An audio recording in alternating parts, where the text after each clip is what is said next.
If I asked you to do a rare trick, what trick comes to mind? Now, there's a few different ways you can interpret that. Could maybe be a trick that you tend to not do yourself for whatever reason, just something you really ever try to do. It could also be maybe a trick you've never seen before, maybe because it's super technical, really hard, and no one's been able to land it yet. Or maybe because it's considered ugly and anyone that does it gets shamed.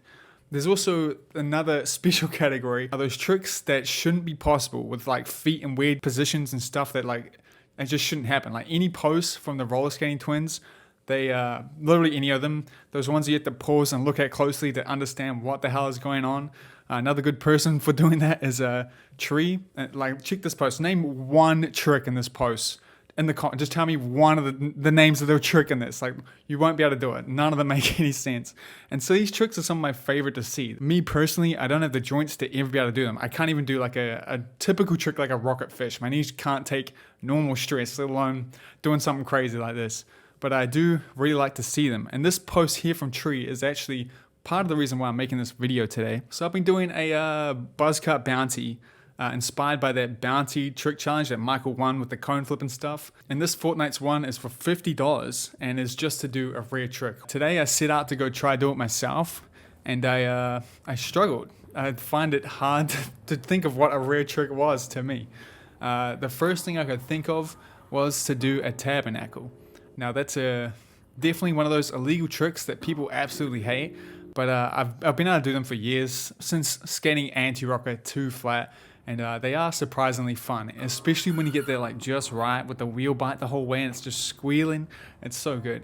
And I managed to get that trick pretty quick. Trying to think outside the box in skating for me has always been hard. I need to see something first most of the time before I can do it myself. So just trying to think of some kind of rare trick was surprisingly hard for me. The next kind of thing I thought to try to do was to do some negatives. Because I never purposely do negatives. I pretty much always avoided them. I think when I got into skating, they were very looked down upon. It was like only farmers allowed to do them, everyone else don't do them. I wanted to try get a negative Markio 180 out on the big ledge at the park, which was a lot harder than I thought it would be. I don't know if I could classify that as a rare trick, because I do bust that one out a lot, even though I never do negatives.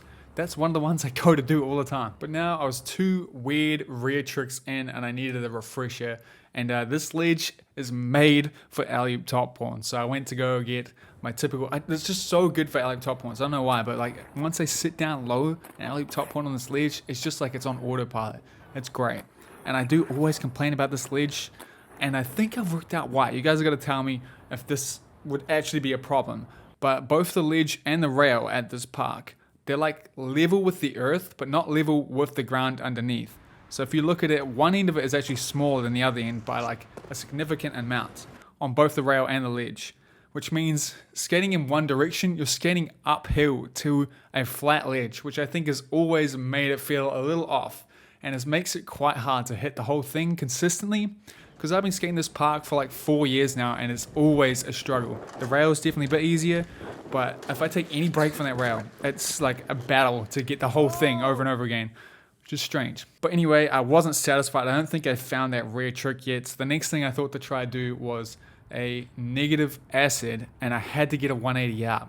Now, negative acid to me has got to be one of the most illegal tricks. I think it's second only to a negative porn, which is so disgustingly hard to do, or a negative fish brain. Those are like, they're on the line of like, they shouldn't be possible to me anyway. It's a weird one because it does have the same kind of body position as a top acid, but it just feels so much more dangerous. It's like, it's just, there's no way to tell when you're gonna lock, you know? But I ended up getting the 180 out. I'm super stoked about that. And as a trick I would have never have done if it wasn't for this challenge, which is interesting. I did actually want to get a alley-oop negative Markio on the ledge too, but it wasn't going to happen. It was a little bit too wet. Speaking of, the weather has been absolutely trash here in New Zealand recently. I don't get to choose when I go skate. The weather chooses for me, you know? Like, if there's a dry day, I have to drop everything and go skate. It doesn't matter what's on, otherwise I'm not going to be able to skate. And it sucks, man. So if you're out in summer, make the fucking most of it, okay? Go for a skate. Maybe try this challenge. There was no chance of me getting the alley-oop negative, but I did land it on stream a while ago, so I'm going to throw the clip in here to show that I somehow did that clip live. I think that, once again, that was because I was doing it live. I don't think I got that shit ever again. That shit's ridiculous. Weird quick side note I want to mention. Both of the times I was trying tricks that I haven't really done before, it took me exactly the same amount of time to land both. The clips are both 3 minutes and 43 seconds or something like that, which is such a weird coincidence. And honestly, I'm pretty happy with it. It was only 3 minutes.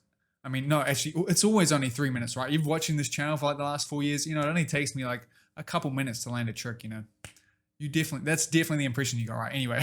Anyway, I ended the session very happy. Like, it was a good session, and a lot of stuff happened that I normally wouldn't have done, all thanks to this challenge that chat helped me come up with. And I just mostly made this video to get your impression on what you think a rare trick is, and to encourage you to do it yourself. If you feel like sharing it, you can post it on the subreddit, and you can possibly win $50, or just tag me on Instagram. I'd love to see it. And yeah, if you're wondering what this box here is, this actually happens to be the next pair of aggressive skates I'm going to be trying out. And I really badly want to open them. And if you're wondering why they're not open yet, it's because I actually probably am opening them right now live on Twitch, and I'm waiting for you to get there. There's only so long I can store. The day I post this video, I'm opening these. So click the link in the description, join me on Twitch, find out what these are. I'm very excited for these. This is the most excited I've been probably since the Them 99s. Will they be better than the Them 99s? I don't know. If you want to see some more videos of me skating, check this one out here. That was me skating the USD Carbons, and it was a lot of fun. And yeah, go for a skate if it's not raining. This is your excuse. Do a rare trick, whatever that means to you, okay? Peace out.